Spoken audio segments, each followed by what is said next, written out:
सिद्धार्थनगर जनपद के नगर पंचायत इटवा में हिंदू सम्मेलन का भव्य आयोजन किया गया। सम्मेलन में अयोध्या धाम से आए महामंडलेश्वर डॉक्टर महेश योगी मुख्य अतिथि के रूप में शामिल हुए। आरएसएस के विभाग प्रचारक राजीव नयन ने अंगवस्त्र और राम जन्मभूमि की प्रतिमा भेंट कर अतिथियों का स्वागत किया। कार्यक्रम में जिला प्रचारक अवनीश और जिला कार्यवाहक मोहित श्रीवास्तव ने हिंदू समाज को एकजुट रहने की अपील की। बेसिक शिक्षा मंत्री व पूर्व विधायक डॉक्टर सतीश द्विवेदी ने भी सम्मेलन को संबोधित किया। वक्ताओं ने सनातन संस्कृति को आगे बढ़ाने और हिंदू एकता पर जोर दिया। बांग्लादेश में हिंदू पर हो रहे अत्याचार की निंदा भी की गई।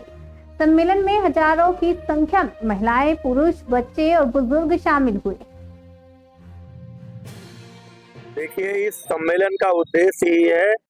कि सभी हिंदू एक रहें, अपनी सनातन संस्कृति, अपने हिंदुत्व, अपनी परंपरा, अपने परिवार, अपने पर्यावरण और अपने सामाजिक समरसता के भाव में वृद्धि हो, उसका संरक्षण हो, संवर्धन हो। हम एक होकर माँ भारती को परम वैभव पर पहुंचाएं। इसी उद्देश्य को लेकर के सकल हिंदू समाज के द्वारा इस हिंदू सम्मेलन का आयोजन हुआ था, जिसमें जाति पाति का भेद भुलाकर हम सभी एक होकर के इसमें शामिल हो रहे हैं और पूरे समाज को एक संदेश देने का प्रयास कर रहे हैं। देखिए, बांग्लादेश अपना अतीत भूल गया। बांग्लादेश हिंदुस्तान और भारत के सहायता से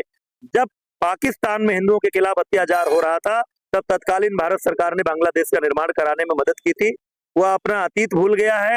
कैसे बांग्लादेश का निर्माण हुआ था वह भूल गया है। आज बांग्लादेश की जो फिरका परस्त ताकतें हैं, जो सांप्रदायिक ताकतें हैं, वो वहां के अल्पसंख्यक हिंदुओं के साथ अत्याचार कर रहे हैं, लेकिन भारत सरकार की उस पर नजर है। भारत सरकार ने चेतावनी भी दी है और मैं भारत के एक हिंदू होने के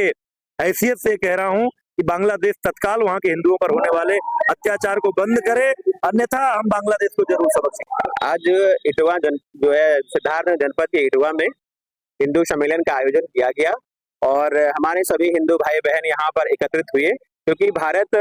जो है हिंदुत्ववादी देश है। भारत जो है सनातन की भूमि है और सनातन धर्म के स्वाभिमान के लिए, हिंदुत्व की जो है प्रतिष्ठा के लिए, हिंदुत्व के स्वाभिमान की जागृति के लिए हमारे जो भारत की युवा पीढ़ी है, जिस तरह से प्राचीन काल से भारत के युवाओं ने एक नए भारत का अभ्युदय करके भारत को विश्व गुरु के रूप में प्रतिबिंबित किया है, उसी तरह से जो हमारा आज का भारत है, जो 21वीं सदी का भारत है, जो वर्तमान भारत है, वहाँ के भारत के हर एक युवाओं में भारत के स्वाभिमान को लेकर के, माँ भारत की चरण वंदना को लेकर के, सनातन धर्म को लेकर के, हिंदुत्व की जागृति को लेकर के, धर्म अर्थ के पुरुषार्थ के रूप में हमारा भारत का हर एक युवा प्रतिबिंबित हो और भारत का एक युवा स्वावलंबी बन करके ज्ञान के पथ पर, धर्म के पथ पर चल करके, हिंदुत्व के पथ पर चल करके एक नायक की भूमिका में आकर के एक नए जो है राष्ट्र का निर्माण करने के लिए कार्य कर सके। इन्हीं सारी भावनाओं के साथ जो है ये आज हिंदू सम्मेलन आयोजित हुआ है, जिसके लिए हम लोगों ने एक एक युवाओं को, एक एक माताओं से हम लोगों ने वार्ता की है, एक दूसरे की बातों को शेयर किया है और हम लोग चाहते हैं कि जिस तरह से भारत अपनी गौरवशाली गाथा को लेकर के, सनातन धर्म की महानता को लेकर के प्रतिबिंबित रहा है, उसी तरह से भारत का एक एक बालक स्वावलंबी बन करके राष्ट्र रक्षा के लिए तत्पर हो, धर्म की रक्षा के लिए तत्पर हो, क्योंकि हम कहते हैं कि धर्म की अगर हम रक्षा करते हैं तो धर्म हमारी रक्षा करती है। हमारे एक स्लोगन भी है कि अहिंसा परमो धर्मा, धर्म हिंसा तथा चा। और भारत की भूमि पर कोई रह करके कुठाराघात करता है तो उसके लिए भी हमारे बालक, हमारे युवा आगे आए और राष्ट्र के स्वाभिमान के लिए, भारत भूमि की जो है सनातन धर्म की जागृति के लिए कार्य कर सके और भारत पुनः स्वावलंबी बनकर के विश्व गुरु की राह पर प्रतिबिंबित हो सके। तो जो है भारत हिंदुओं की भूमि है, भारत सनातन की भूमि है और हमारा पुरुषार्थ, हमारा स्वावलंबन हमेशा जगा रहा है। जब जब भारत की भूमि पर खतरा आया, जब जब हिंदुत्व पे खतरा आया, जब जब हमारे यहाँ सनातन धर्म पे खतरा हुआ, तब तब भारत का कोई युवा, भारत की कोई मातृशक्ति, भारत की राष्ट्र की अस्मिता को बचाने के लिए, भारत के स्वाभिमान को बचाने के लिए हमेशा तत्पर हुआ है। हमारे इस भूमि में जो है स्वामी विवेकानंद जी का जन्म हुआ, हमारे इस भूमि में गुरु गोलवलकर जी का जन्म हुआ, जिन्होंने भी जिस समय भी हमारे इस भूमि में जब भारत हमारा जो है अंग्रेजों से जो गुलामी की कगार पे आया,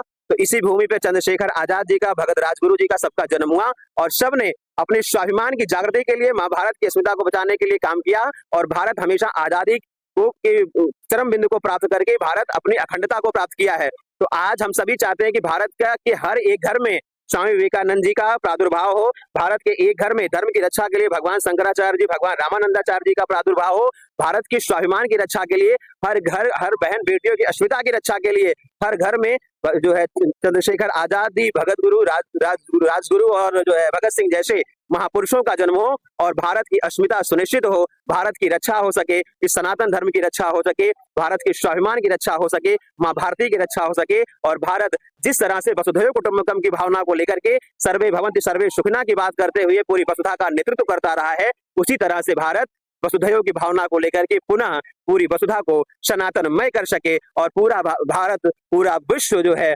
सनातन की आगोश में माँ भारती के चरणों में आकर के एक हर्षोल्लास के साथ एक नए भारत का, नए विश्व का अभ्युदय हो, भारत विश्व गुरु के रूप में